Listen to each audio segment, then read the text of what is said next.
The broadcast is now starting. All attendees are in listen-only mode. Hello and welcome to Reproaction's Act and Learn webinar for the month of October 2023. We're super excited about this month's topic. It's one of our favorite things to discuss at Reproaction. It is Grassroots Organizing for Self-Managed Abortion. So first, we'll introduce our hosts. First voice you're hearing is Erin Matson. Hello, I use she, her pronouns. I am president and CEO of Reproaction. I'm based in Washington, D.C., and I am Erin to the Max on Twitter. And I'll let Layla introduce herself. Hello, the second voice you're going to be hearing, my name is Layla Salam. I use she and her pronouns, and I'm the DC organizer at Reproaction, and I'm also located in Washington, DC. Awesome. Thank you, Layla. So here's the run of show for today.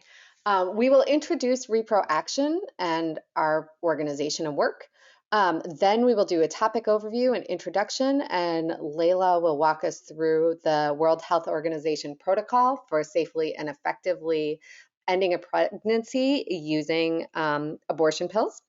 Then we're going to get into a panel discussion. We're so excited about our panelists that we have today. First, we have Maddie Nijelik with George Washington University's RAGE group on campus. And then next, we have Nancy Cardenas Pena, who is the campaign manager for the Abortion on Our Own Terms campaign. By the way, it's the Abortion on Our Own Terms Week of Action.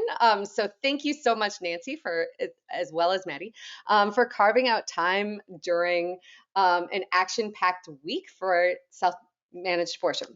Then we'll go into next steps and Q&A. So one thing about questions. So we'll get to as many questions as possible at the end, but if you have questions for Layla or Maddie or Nancy or me, or you don't know who it's directed to, but you just have questions, just put them into the questions tab. You don't have to wait until the end. We'll get to as many as possible at the end.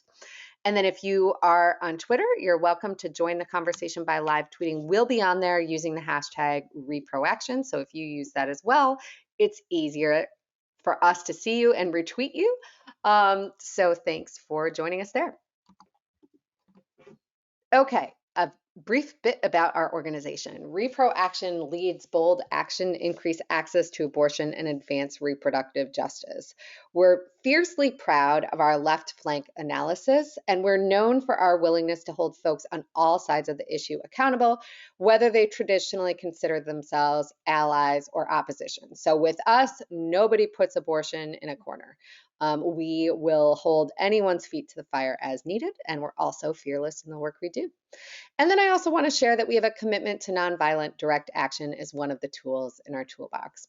I would be remiss if I did not mention that we have been doing work on self-managed abortion with pills for many, many years at this point, even pre-Trump. And I just want to stress that we see self-managed abortion with pills as an option that should be elevated, that it is exciting, that it offers the potential of, and the reality, not just the potential, but the reality of getting abortion into more people's hands on their own terms. We see it as equal to and want to make sure that everyone has access to either abortion care with a provider in their community or self-managed abortion with pills in their own community. Either way, people should have a choice. So we are on the steering committee of the Abortion on Our Own Terms campaign, and we're just super excited about this topic.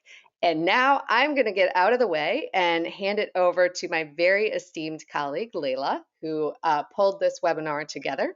And Layla, take it away. Great, thank you so much, Erin. So to start, before we get to our amazing panelists, I'm going to give a little bit of background on what we mean when we're talking about self-managed abortion, and also go through that World Health Organization protocol. So in this context, self-managed abortion refers to abortions that occur outside of the medical system. Very specifically, usually when we're talking about self-managed abortion, we're talking about people acquiring abortion medication themselves and not being given the pills by a physician. And while we believe that no type of abortion or self-managed abortion should be stigmatized or criminalized, we know that abortion pills are safe and effective and readily available. So today we're going to be specifically talking about self-managed abortion with pills, typically referred to as medication abortion. So there are two types of medication abortions that have two different protocols.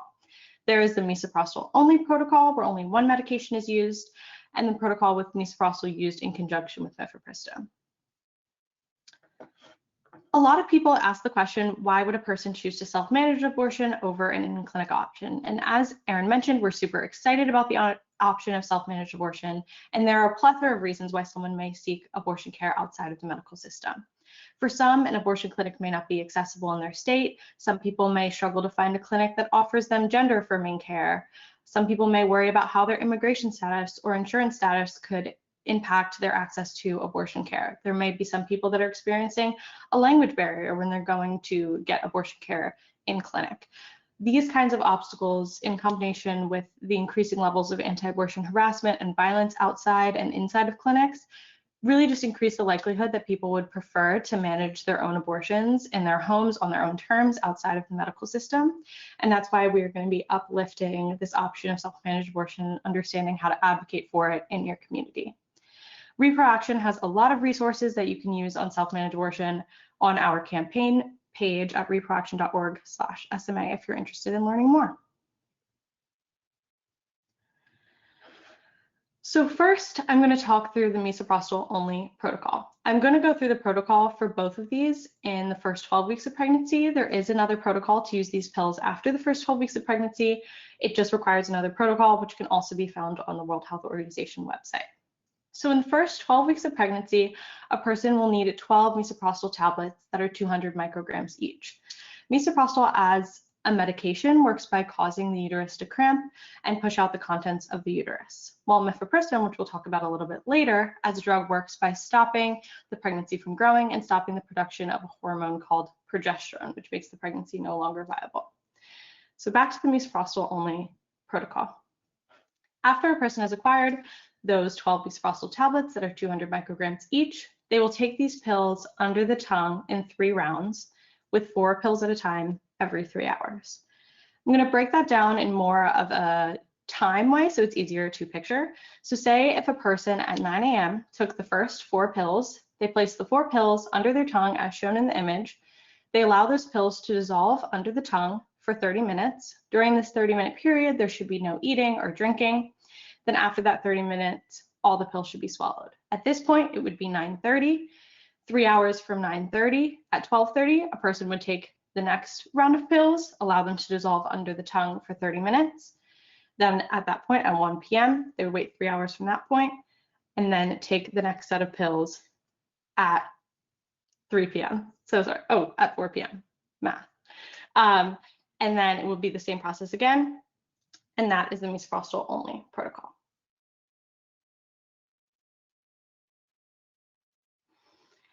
In the protocol where a person uses the medication mifepristone and misoprostol in conjunction, it looks a little bit different. So in the first 12 weeks of pregnancy, a person will need 1 mifepristone tablet that's 200 milligrams and 4 misoprostol tablets that are 200 micrograms. So this person should swallow the mifepristone tablet with water and wait 24 hours before proceeding. So if they took it at 9 a.m. yesterday, they would start taking the misoprostol tablets at 9 a.m. the next day. So after those 24 hours have passed, the person should place 2 misoprostol tablets between the cheek and gum on each side of their mouth, still 4 pills total as shown in the image. Allow those pills to dissolve for 30 minutes. During that 30-minute period, there should be no eating or drinking. After that 30-minute period, eating and drinking can resume as normal. And that is the protocol for using mifepristone and misoprostol together. Okay. So now that we have a little bit of background information about self-managed abortion and what we're talking about, I'd like to introduce our first panelist, Maddie Nijelek, who uses she, her pronouns. Maddie is one of the co-presidents of GW RAGE, which stands for Reproductive Autonomy and Gender Equity, which is the reproductive justice and sex positivity organization on George Washington University's campus, where she is a second-year Master of Public Administration student with a focus in health and gender policy. She's also a member of Advocates for Youth's Abortion Out Loud Council, and the president of Foggy Bottom Plan B, an organization which provides free Plan B on GW's campus. And she serves as the development and executive associate for Catholics for Choice. Thank you so much for joining us today, Maddie. Thank you so much for having me. Okay, so I'd love to talk a little bit about where self-managed abortion stands on GW's campus or what you've seen in college campuses in general. And I guess I'd start by asking, where do you feel knowledge about self-managed abortion and abortion pills stands on college campuses? Were students aware of this option before you began advocating for it? What was kind of the sense you got from the student body? Yeah, I think one of the most common responses we get to doing information shares on self-managed abortion or talking about abortion pills is that students just didn't know that these options existed for them, or they didn't know that there were different ways to have an abortion. Because they maybe hadn't gone through the process of having an abortion themselves yet. And so a lot of the work involves educating students on self-managed abortion, what it is, and what their options are, and also where they can get abortion pills, or also where they can get abortions in DC. But we have found that a lot more students have known of these options, specifically after the Dobbs decision, and with the work that we've been doing on campus, which is super exciting to see more students knowing about this, and coming to us asking about self-managed abortion, and also about more resources for themselves. Yeah, that's great. I think you mentioned a little bit how people weren't aware of like these options being available for them and maybe became more aware after the Dobbs decision. And I think it's my understanding, a lot of people's understanding that under a lot of college insurance plans, specifically the one at GW, in-clinic abortion can be partially or fully covered. So why have you been educating students that it's important that students also have the option to access abortion pills and manage their abortions on their own terms, maybe specifically as well in the DC area? Absolutely. I think the first thing that's really important is that students deserve to have the access to all of the kinds of abortions and to have their abortion in the way that they want to have it when they want to have it. And providing access to self-managed abortion and abortion pills is a really important part of that. There are also a lot of reasons that students may not want to have an in-clinic abortion or may not want to go to a clinic to have a medication abortion, including past medical trauma or negative experiences with the medical system, including medical racism, transphobia, language barriers, concerns about immigration status. They also maybe want to avoid protesters outside of the clinics, especially here in DC. We know that that's something that's really common. They also might want to have their abortion in a setting that's more comfortable to them, whether that's their dorm or their home. And they also want to have control over when they have their abortion. It can be hard for students to talk to professors about missing class or to talk to bosses about missing work or other commitments.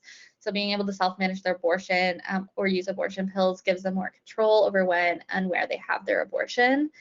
And then also a lot of students express concern to us about their parents finding out that they had an abortion, particularly if they use their insurance. We know that, providers aren't allowed to say that a student had an abortion, but students still have this fear in self-managing their abortion.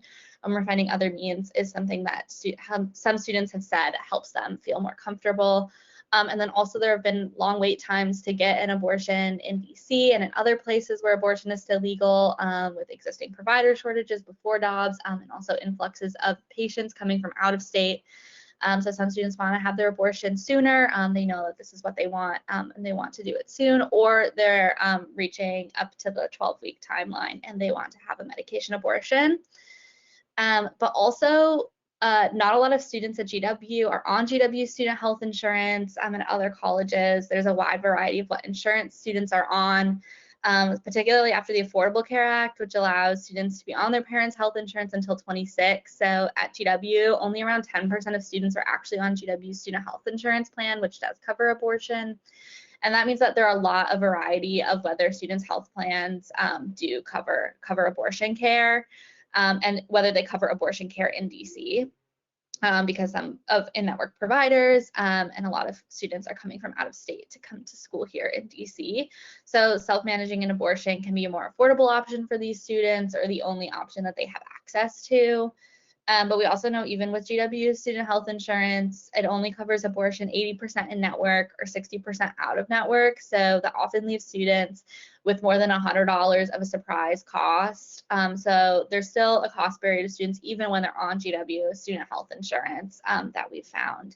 So yeah, there are a lot of reasons, whether it be just that students want to have their abortion at home, and that's the method they want to choose, or some of the other barriers that they find that make accessing an in-clinic abortion impossible or really difficult for them, which is why we've been advocating for self-managed abortion and greater access to abortion pills on campus. I think that was an amazing answer. I think now would be a good point to interject and maybe have you explain a little bit what's going on at GW and kind of the initiative that RAGE is spearheading to try to get self-managed abortion and abortion pills on campus, if you want to speak to that. Absolutely. This past year, we have launched a campaign to get medication abortion in our student health center. Colleges around the country have started providing medication abortion in their student health center, including the state schools of California, and now some of the state schools in New York, as well as Barnard and the New School in New York.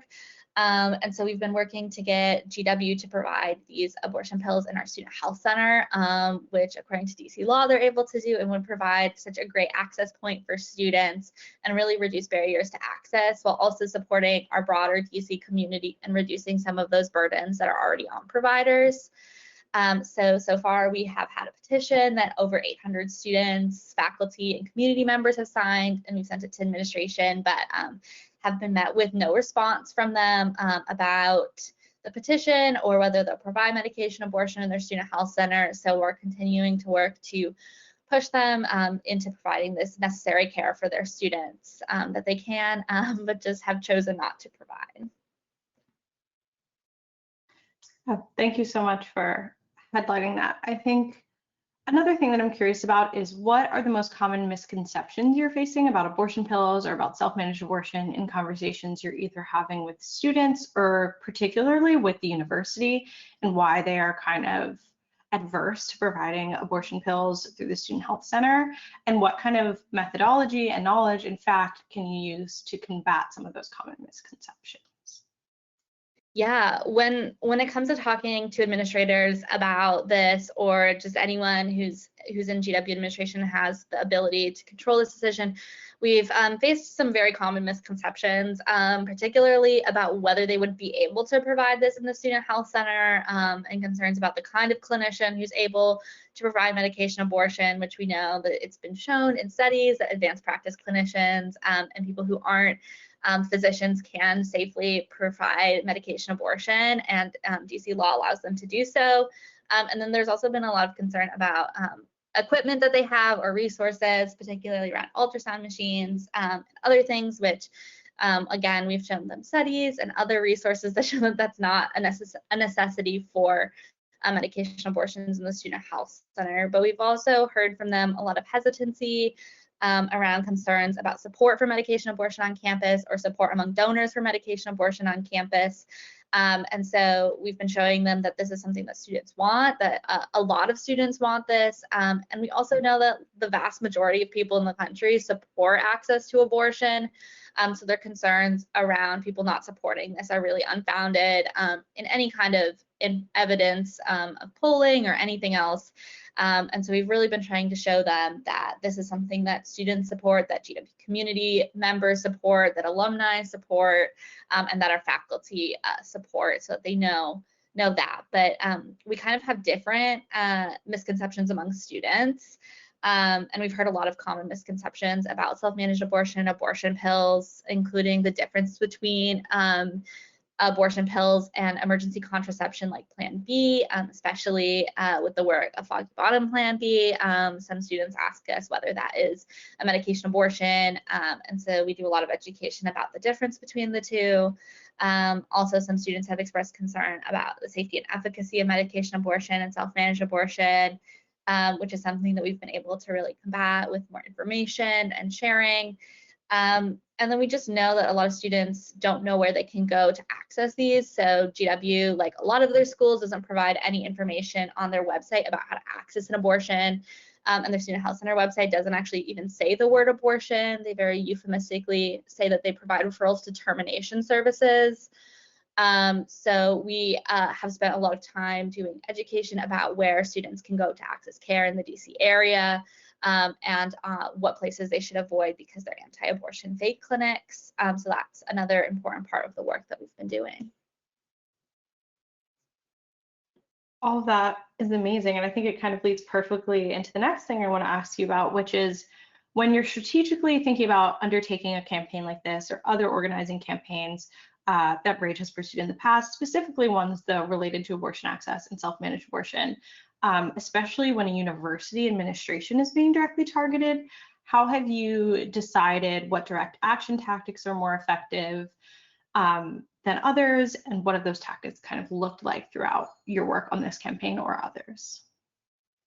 Absolutely. I think the first thing that we always thought about when we were trying to decide what tactics to use was to really think about what the motivations of the university and administrators are and kind of like what the barriers that they might be seeing to providing this care.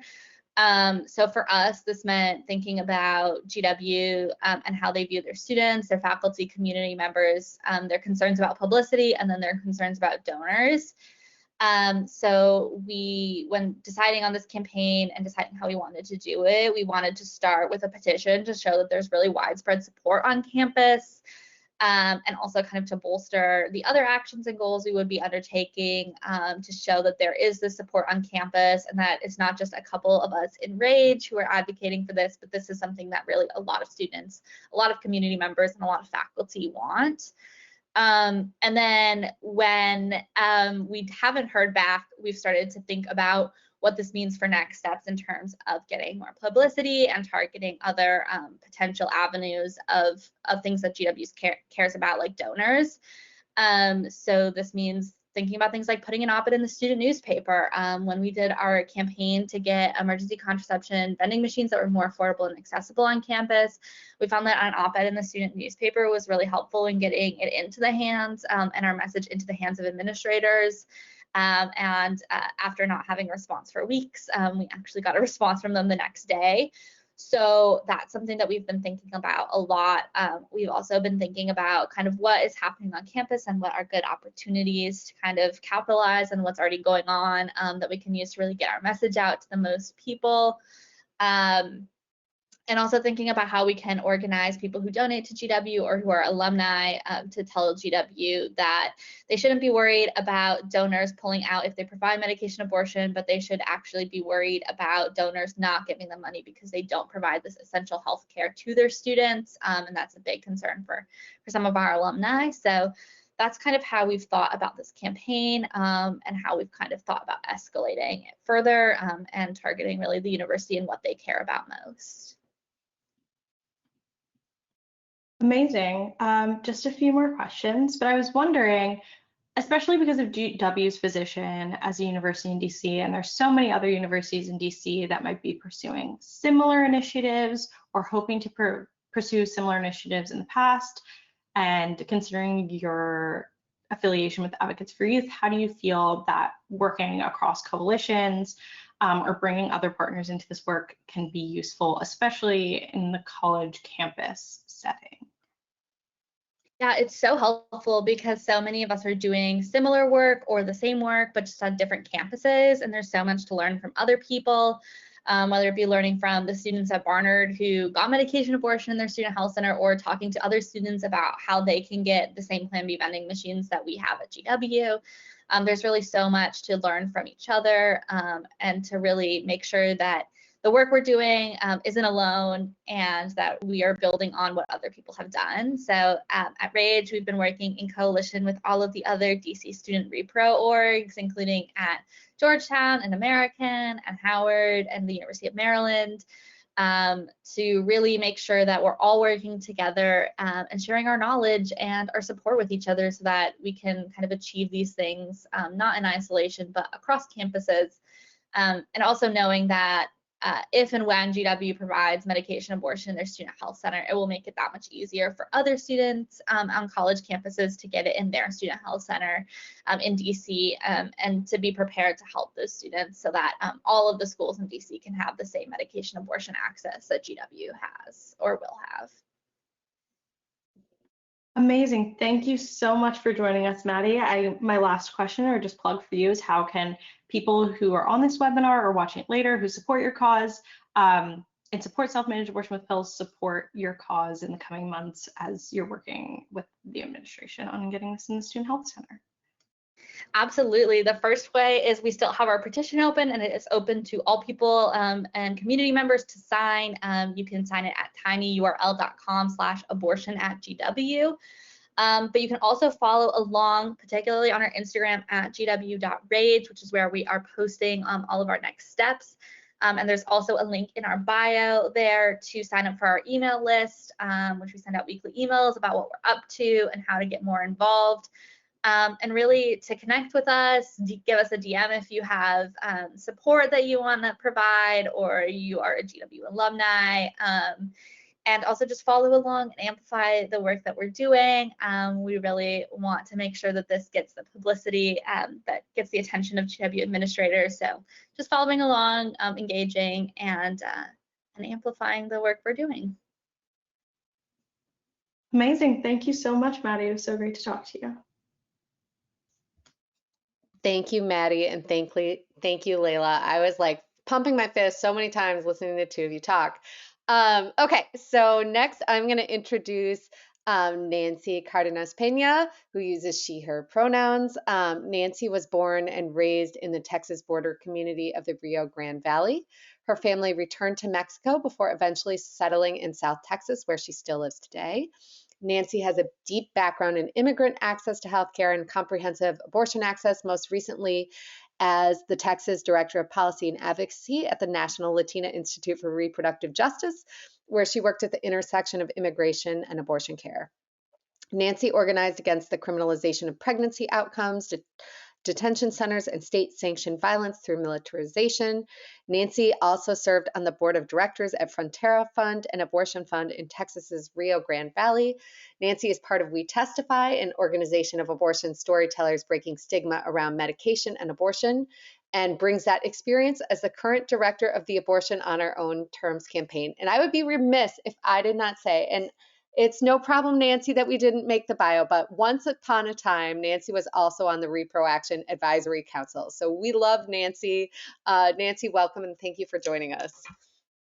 Thank you so much for having me. and I'm so sorry. I felt like my bio was long enough, but you're absolutely right. I was once on the board of Reproaction and I loved it. It was I think it was the first board I was on when I started working in this movement. So really appreciate everything that I learned from that experience. Oh, we were so thrilled to have you, Nancy. That was back in the day. Pamela Merritt and I co-founded this organization. This was back when Pamela and I were co-directors. Anywho, so much to talk about. So the abortion on our, actually, can we just take a step back for a moment?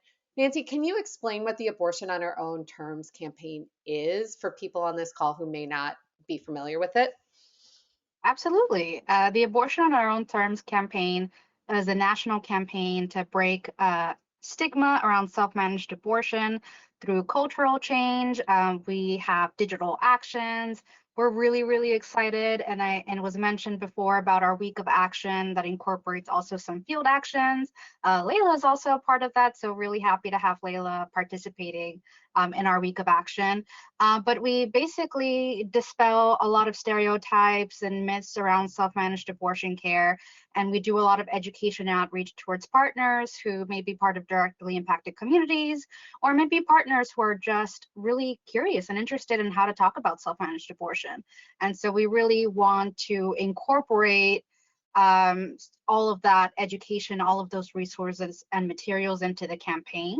And we also create educational materials around self-managed abortion care with different lens and experiences. So we have an RJ SMA 101 training that a lot of folks are actually doing this week. So we're really, really excited about that.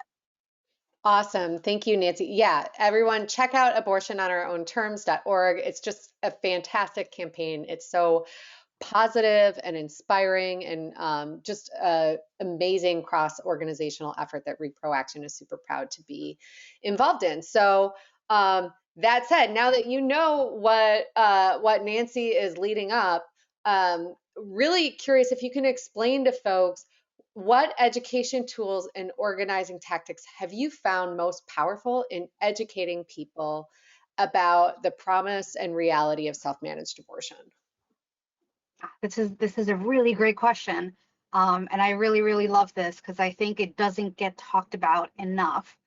And I think in doing this work, some of the most important tools that I've utilized is just meeting people where they're at. I mean, we've had medication abortion conversations, self-managed abortion conversations in community centers and parks and people's homes. And so it definitely is a lot of fostering that relationship with community, inside community, and being a part of that community. And so I was born and raised in the Rio Grande Valley, and I have always wanted my work to center around directly impacted communities, and especially coming from a mixed status family, being able to elevate that access to self-managed abortion care or abortion care in general doesn't look the same way for everyone. And that's okay, because we're going to talk about it and we're going to include that lens in our advocacy. And so I think the work has been going on for 10 plus years. And in doing this work, you foster that relationship, you foster that trust, you foster that, all of these different types of things in community where you become a pillar of information. And folks know that the work that you are doing is meant for community, and the accountability process also is by community. And so the work is always guided by people who are inputting what they think would be really important when it comes to these conversations. And I know that we're going to talk a little bit about it later, but one of the best tools around doing this work is storytelling. And as someone who had a self-managed abortion, I can definitely relate to the plethora of experiences that people have when it comes to self-managed abortion. And I'm really excited to bring that lens to the campaign as well. And it's being able to talk about your stories, talk about your experience having a self-managed abortion, that sort of brings people together, breaks down those stereotypes, and definitely just incorporates a lot of that element of trust where people are able to feel comfortable enough to share their own stories. Well, let's dig in on that. I'm so excited that you brought up storytelling, and thank you for alluding to your own story here, Nancy. Appreciate that. So, I want to ask it from the lens of power, because we know that so much of the abortion access landscape today is the way it is because of a misalignment in power, right? That that the forces organized against abortion access have vastly disproportionate power to their support in the community. And so let's talk about, like, what is it about self-managed abortion that's so powerful? And then B, kind of what role does storytelling itself play in building power? Yeah, really, really great question. So I talked a little bit about this earlier, about just how, systems of oppression and the way people access self-managed abortion care may look a little differently depending on the community that you're from. And I think one of the reasons why self-managed abortion is such a powerful tool, and such a powerful tool towards terminating your pregnancy, is that it is a very autonomous decision, or it can be. And in my own experience with having a self-managed abortion and sharing this story with partners, with allies, with people in this movement, I think there's still ways to go when it comes to talking about this, because sometimes the responses that I would get is, oh, that must have been your last option. That must have been your only option. Oh, you lived in Texas. That makes sense. They were restricting abortion. And that wasn't the case at all for me. What made me choose self-managed abortion was that I was able to terminate my pregnancy in my own hands, and that made me feel really damn powerful. I wanted to choose, I wanted to make a decision that felt incredibly empowering to me. And I also wanted me as myself, I'm actually a pretty private person. And so I definitely wanted to go in a direction where I was able to sort of be this autonomous person and control every part of this narrative, and be able to choose and decide what worked best for me. And a medication abortion worked best for me. And I think that is an incredibly powerful tool also in the organizing, but also just makes self-managed abortion care really powerful. And I think an appropriate lens is understanding that, you know, self-managed abortion care works for some people and it doesn't work for some other people. You know, it's about having as many options as possible. It's not about choosing and picking which option the government or the state would like you to go towards. It's about fighting for the entire spectrum of reproductive healthcare options because you deserve all of those options. Here, here, Nancy. That's just awesome. And I also was reflecting, you know, how you brought up the fact that you're from Texas and people make these assumptions. I mean, these assumptions need to go away because the fact of the matter is there are good reasons that people might choose a self-managed abortion, as Layla outlined at the beginning. And also, I mean, I was struck listening to Maddie earlier, you know, in Washington, D.C., which is as far as an abortion access under the law, it's better situated than most places in the country, right? And even on a campus like George Washington University, which is not thought of as a reactionary campus, you even have issues of access there, where even people who get health insurance, they're still having to come up with money that is unlikely for a student to have in their pocket just for an excess expense that they, you know, would assume would be covered by insurance. So there's just problems everywhere, right, in terms of access, but there's also good reasons why someone may choose for a variety of reasons, and it's not just simply based in the sob stories that have been created by anti-abortion haters. So, you know, you have, Nancy, you have referred to, you know, doing this work in a wide variety of places. I'm really curious about, you know, when you manage and lead this broad organizing campaign that spans multiple states and cultures and legal landscapes, how do you adjust your message to resonate most with your audience? And of course, I'm talking about your message on self-managed abortion. Like, how do those messages change depending on who you're speaking with?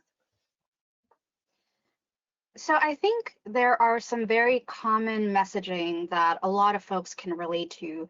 And it's the messaging that derives from lots of folks in this movement, but it is especially true when it comes to We Testify, is that everyone loves someone who's had an abortion.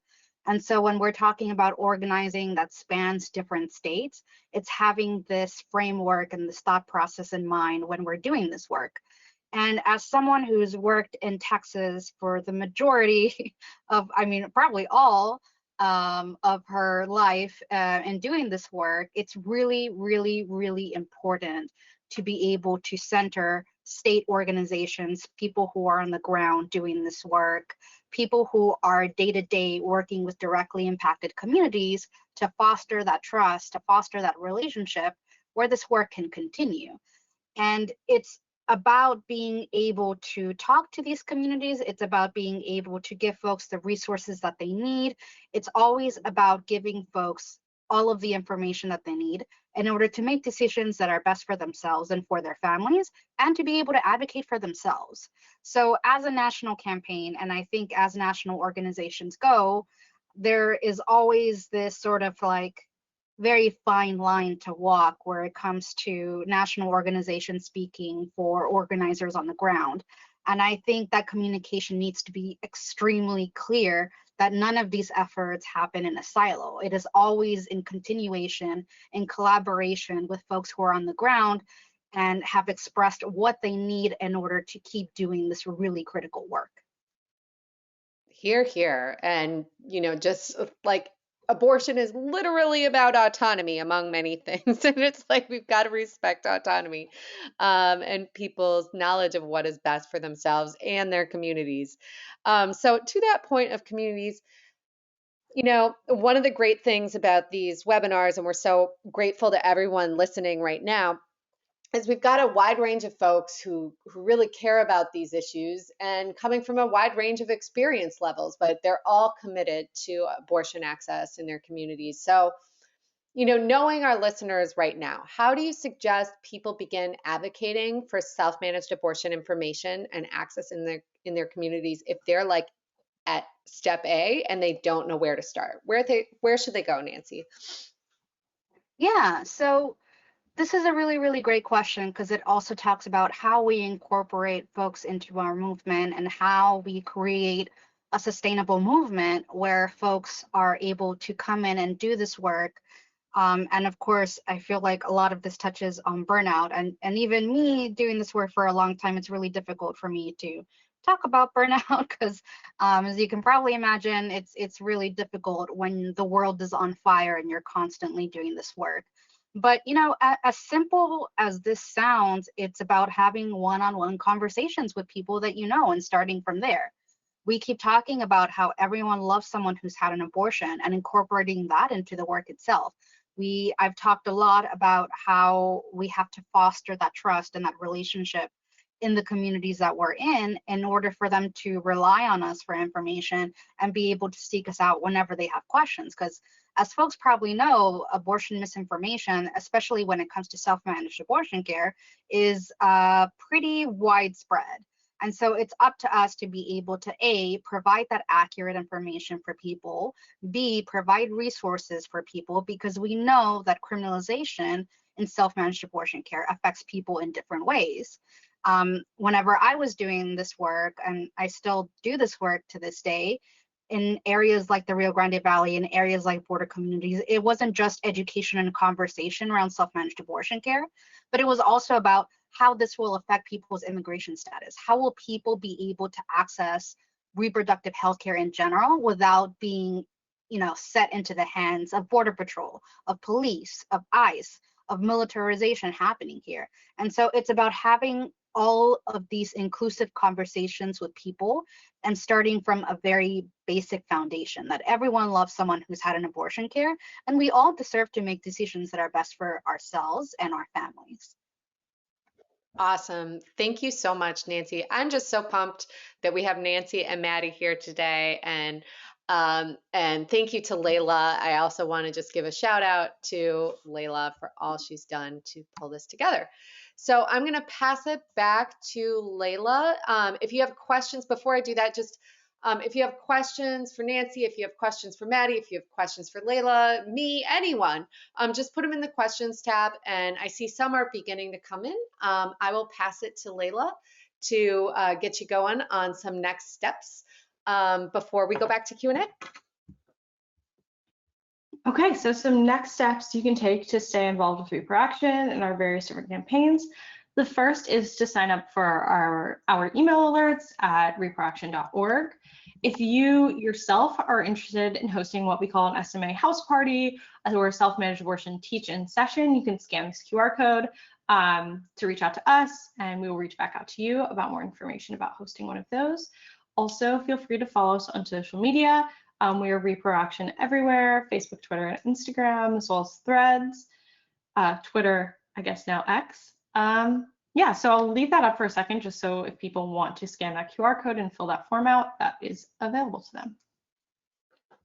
Great, and thank you. And I'm just leaving that up for a second so people have time to grab that if they're attempting to grab out their phone. I also want to answer one of our most common questions is, will there be a recording? And the answer is yes, we will be sending that out. If you RSVP'd for this, you will absolutely get the recording, so know that that's coming to you. All right, so just want to give a plug to save the date. Our next Act and Learn webinar will be taking place on Wednesday, November 29th at 2 p.m. Eastern, and we're going to be talking all about abortion travel bans. Don't know if y'all have heard about this, but now abortion opponents are trying to ban freedom of travel, and specifically have been making noise about municipal level restrictions that would bar someone from either traveling to seek abortion care in another state or supporting someone else who is doing so. That's just a flagrant, I've been saying this over and over, they're against the Bill of Rights in this country. So we want to dig into that, however, because it's not merely a philosophical or a political issue, but it's also a practical issue for people who are trying to get care during the midst of this reproductive health care crisis. So we're going to dive into that next month. If you are not on our email listserv, please go to reproaction.org and sign up to receive email alerts. There's a button in the upper right corner. We don't ever want you to have FOMO. We actually send out invites to everyone on our full list, so you'll get this invitation soon. Otherwise, just save the date. Okay, I'm going to move to Q&A, and I'm going to start. Let's start this one with Nancy. So there's a question. Are these abortion pills only used in the first 12 weeks of pregnancy? If so, why? Great question. I love this. Okay, so we know that FDA standards create rules around using medication abortion to 12 weeks. But out of experience and out of learning from different networks across the world, because your advocacy should not stop at our artificial borders, medication abortion has been used well past 12 weeks. And so whenever folks are doing this work, it's important to have conversations around being honest about how far along people are, but that conversation doesn't necessarily mean that they cannot take medication abortion past the 12 weeks. It just means the conversation changes a little because, when we talk about criminalization and we talk about all of these different things, we also have to talk about fetal remains. We have to talk about how people are able to take care of themselves when they are farther along with medication abortion. And that is a much more complex conversation, but not impossible when you are farther along and past the 12 weeks. Thank you so much for that, Nancy. So the next question I'm gonna start with Maddie, and then after that, I'd also love Layla, if you want to chime in after and talk about the work that Reproaction does in this area, and if you want to pass it to me, you're welcome to, but I'll give it to you first. So Maddie and then Layla, the question is, are the GW Rage folks addressing crisis pregnancy centers in the area? Yes, so we are working to combat crisis pregnancy centers, particularly right now. If you search "I need an abortion" from GW's campus, the first two results are ads for anti-abortion fake clinics in the DC area. So a lot of students are finding these clinics and not actually getting the care that they're looking for. And so we've been doing a lot of education for other students on how they can figure out if a clinic is an anti-abortion fake clinic or an actual abortion clinic, and also doing information about where the actual abortion providers are in DC. So we released a little resource for first-year students when they came to campus at the beginning of the year with all of the abortion and other sexual and reproductive health care resources that are available to them on campus and in the DC area. And we're continuing to do that work to make sure that students know where those are and that they know how to talk to their friends about what resources are available and where those are. Awesome. Yes, and I can, sorry, Erin. Oh, I can speak a bit to the work that Reproaction does to address crisis pregnancy centers in the area and across the country. First, we do have a fake clinic database on our website, which is an active list that is updated of all crisis pregnancy centers in the country, so people can be aware before they try to seek care at a certain facility and are not sure if it's a crisis pregnancy center or not. So that's a really valuable resource that can be used by advocates all across the country. We also do have on our website a toolkit around planning and action around a crisis pregnancy center, which will be updated soon with more, even more current information, but that can also be useful for advocates addressing crisis pregnancy centers in their area as well. Thank you so much for that. So the next question I am going to put to, actually, let's do this one with Nancy again. Nancy, the question is a good one. Don't people need a prescription from a physician? And I'd just like to expand the question like a little bit. Nancy, can you talk about the various different ways that someone may be using medication abortion, either for self-managed or with provider involvement? Yes, so Let's see. So when you're talking about MISO and MIFE, there are two different types of abortion-inducing medication. And so MISO, I mean, medication abortion is something that's very, very safe. The complications for medication abortion are extremely rare, and people have been terminating their pregnancy since the beginning of time. So with accurate information, people should be able and are definitely able to do this on their own. And so we have, the reason why this question makes me think is because my head place is in Mexico and the United States. And, you know, growing up on the border, healthcare outside of the former healthcare setting is very, very, very common. And so growing up, I didn't have access to healthcare, but people were still terminating their pregnancies.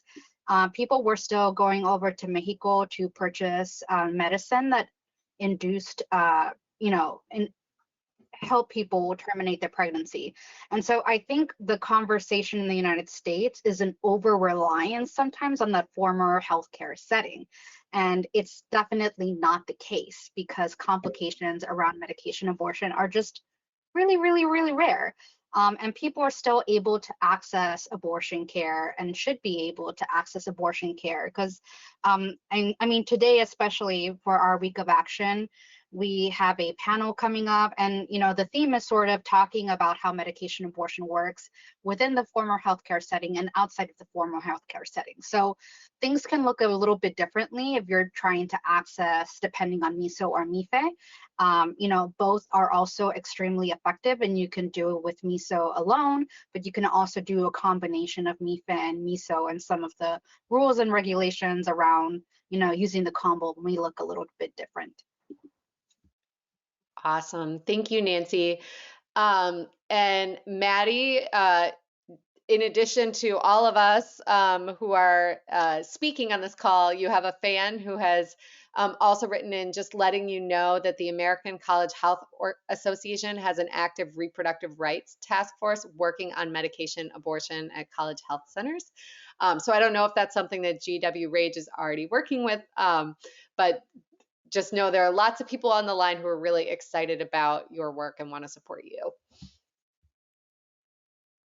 Absolutely. Yeah, we love that so many people across the country are working on this work in so many different ways. And we're so excited to see all of the different college campuses that are also pushing for medication abortion on campus. And it's just so exciting to do this work with so many different people at so many different orgs. Awesome. Thank you.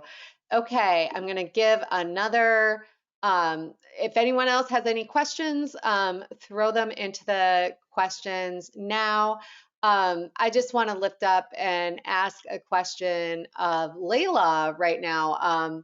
So Layla, you are organizing so many different actions and teach-ins and ways to educate people about self-managed abortion with pills. And we are, you know, this topic is grassroots organized. So what's your favorite thing that you've done grassroots organizing wise for self-managed abortion? What was your favorite thing and why?